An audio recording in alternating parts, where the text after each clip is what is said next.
Hello po, magandang umaga sa ating pong lahat. Muli ay tayo ay naririto po sa ating programang Letter from Our Lover. My message for today is entitled Abiding in Christ, Manatili kay Kristo, taken from the book of John 15 verse 4. Ganito pag sinasabi ng NIV version. Remain in me as I also remain in you. No branch can bear fruit by itself. It must remain in the vine. Neither can you bear fruit unless you remain in me. Ganito naman po sinasabi ng Tagalog, Magandang Balita, Biblia version. Juan Kabanata 15, talata 4. Manatili kayo sa akin at mananatili ako sa inyo. Hindi makakapamunga ang sangang hindi nanatiling nakakabit sa puno. Gayon din naman, hindi kayo makakapamunga kung hindi kayo manatili sa akin. So tayo manalangin, Lord, basbasan niyo po kami ngayon umaga. Kayo po patuloy pong maparangalan namin. Sa pangalan ni Jesus, Amen. What it means to abide in Christ. Abide in Christ means to live, continue, or remain in Christ. Mamuhay, magpatuloy, at manatili kay Kristo. Sa wika natin, abide in Christ is manatili kay Kristo. When a person is saved, he is described as being in Christ. Inilalarawan ang pagiging siya ay bilang kay Kristo. Yan ang totoong katayuan natin sa Kanya. Our text today, Jesus uses the picture of branches united to a vine. Believers must remain or united with Christ just as a branch is connected to the vine to live a fruitful and fulfilling life. Kaya mahalaga nakakonect tayo kay Lord.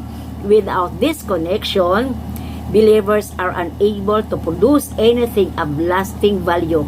Kapag hindi po tayo nanatili kay Kristo, hindi natin magagawa mga bagay na may pangmatagalan halaga.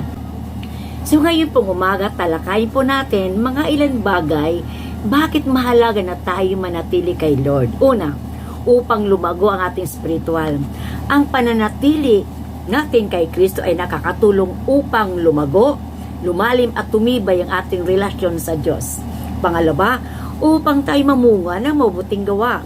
Abiding in Christ empowered us to produce good works and live lives that honor God.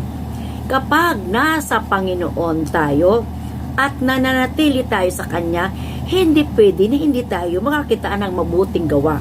Amen. Kaya pag nasa Panginoon tayo, natural talaga na makikita sa atin yung mabuting gawa, yung sabi natin, Christ-like attitude. And third, our prayers are more likely to be aligned with His will and therefore answered.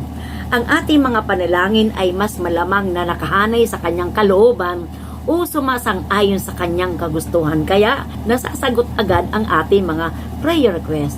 At syempre, isa sa bakit mahalaga yung nanatili tayo kay Lord ay dahil sa Kanya may buhay na walang hanggan tayo. Or sabi natin, buhay na walang hanggan. Sabi po ng John 10:28, binibigyan ko sila ng buhay na walang hanggan at kailanman hindi sila mapapahamak, hindi sila maagaw sa akin ninuman.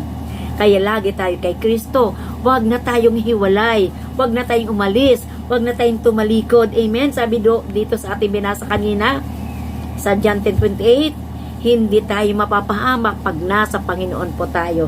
Siya lang at wala ng iba. Huwag na tayong kung saan pa tayo pupunta, kay Kristo na lang tayo. Kapag si Kristo pinanatili natin sa ating buhay, siya ay nanatili rin sa atin. Sabi ng ating teksto ngayon umaga, hindi ka lalayuan ng ating Panginoon.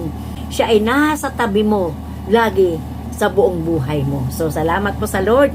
Naway na pagpala tayo ngayong umaga ng salita ng Diyos. Tayo po'y manalangin, Lord. Basbasan niyo po kami ngayong umaga. Ikaw ang patuloy pong manguna sa amin. Turuan mo kami na manatili kami lagi sa iyo. Sapagat ang buhay na nakakonect sa iyo ay marami pong pagkikinabangan, Panginoon. Salamat po. Nagpupuri kami. Nagpapasalamat sa mga sandaling ito. Ito pong aming samot panalangin sa pangalan ni Jesus. Amen. Glory to Jesus. So maraming salamat po at pagpalain ating Panginoon. Shalom everyone. Bye-bye. Hanggang sa muli po.